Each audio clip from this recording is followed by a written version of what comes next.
بسم اللہ الرحمن الرحیم۔ اللہ تعالیٰ کی محبت کیسے حاصل کی جائے؟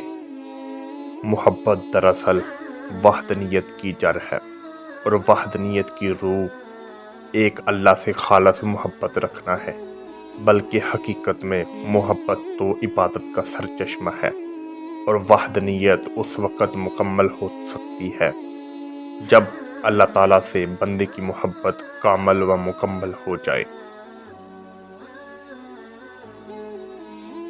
پریشانیوں میں بندے کا پرسکون ہونا۔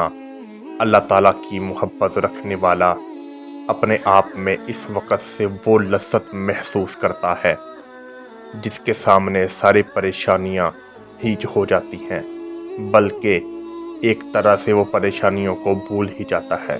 روئے زمین پر اس انسان سے بڑھ کر خوش بخت کون ہوگا جو اللہ تعالیٰ کی ذات سے انسیت اور اس کے ذکر سے تمنائیت کی نعمت سے نوازا گیا ہو۔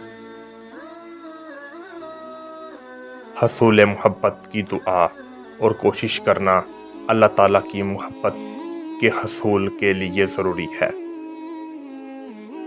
اور کہ انسان کے لیے کوشش جستجو کرے، تب ہی اس کے فضل اور رہنمائی سے محبت الہی حاصل ہوگی۔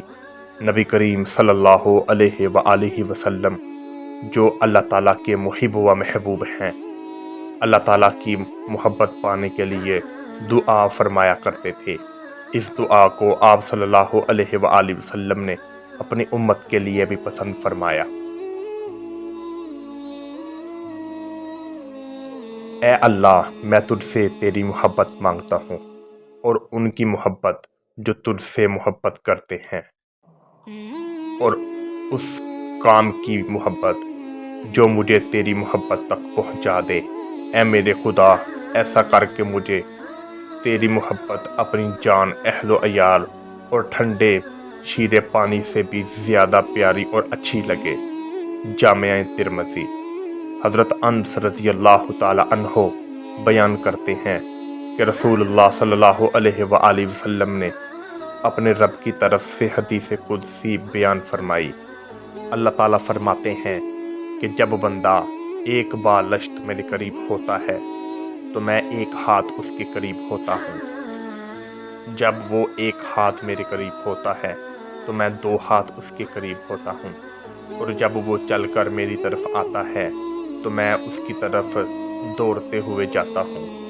صحیح مسلم۔ سبحان اللہ۔